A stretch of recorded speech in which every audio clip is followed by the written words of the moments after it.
WhatsApp ಗ್ರೂಪ್ಗಳಲ್ಲಿ Hindu ದೇವತೆಗಳ ಅಶ್ಲೀಲತೆ ಪ್ರಸರಣಕ್ಕೆ high court ಕಿಡಿ. Walk ಸ್ವಾತಂತ್ರ್ಯದ ಹೆಸರಿನಲ್ಲಿ ಎಲ್ಲವನ್ನೂ ಸಹಿಸಲಾಗದು ಎಂದ ಕೋರ್ಟ್.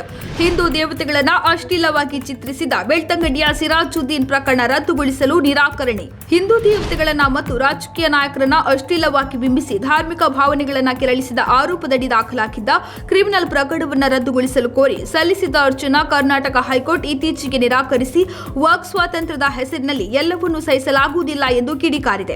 ದಕ್ಷಿಣ ಕನ್ನಡ ಜಿಲ್ಲೆಯ ಬೆಳ್ತಂಗಡಿ ತಾಲೂಕು ಕುಪ್ಪೆಟ್ಟಿ ಕರಾಯ ಗ್ರಾಮದ ಸಿರಾಜುದ್ದೀನ್ ಬಿನ್ ಮೊಹಮ್ಮದ್ ಇಸ್ಮಾಯಿಲ್ ಎಂಬವರು ತನ್ನ ವಿರುದ್ಧ ದಾಖಲಾಗಿದ್ದ ಕ್ರಿಮಿನಲ್ ಪ್ರಕರಣವನ್ನು ರದ್ದುಗೊಳಿಸುವಂತೆ ಕೋರಿ ಸಲ್ಲಿಸಿದ್ದ ಅರ್ಜಿಯನ್ನು ನ್ಯಾಯಮೂರ್ತಿ ಎಂ ನಾಗಪ್ರಸನ್ನ ಅವರಿದ್ದ ಏಕಸದಸ್ಯ ನ್ಯಾಯಪೀಠ ನಿರಾಕರಿಸಿದೆ.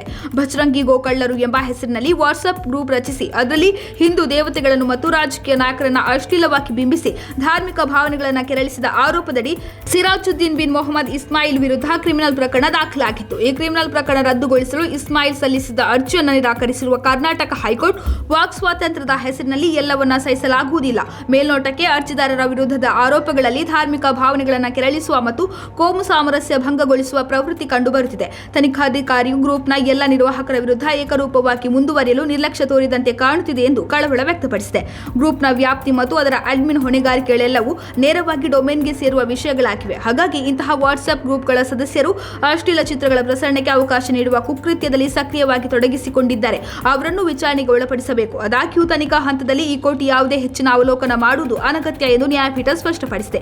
ಈ ರೀತಿಯ ಗುರುತರ ಗುಣಲಕ್ಷಣಗಳ ಅಪರಾಧದ ತನಿಖೆಯನ್ನು ಮಧ್ಯದಲ್ಲೇ ತಡೆಯಲು ಸಾಧ್ಯವಿಲ್ಲ. ಅಂತೆಯೇ ಅಪರಾಧವು 5 ವರ್ಷಗಳಷ್ಟು ಹಳೆಯದಾಗಿರುವ ಕಾರಣ ತನಿಖಾಧಿಕಾರಿ ಯಾವುದೇ ವಿಳಂಬಕ್ಕೆ ಅವಕಾಶ ನೀಡದೆ ತನಿಖೆಯನ್ನು ಸಾಧ್ಯವಾದಷ್ಟು ಬೇಗ ಮುಕ್ತಾಯಗೊಳಿಸಬೇಕು ಎಂದು ಪ್ರಾಸಿಕ್ಯೂಷನ್ ತಾಕೀತು ಮಾಡಿದೆ.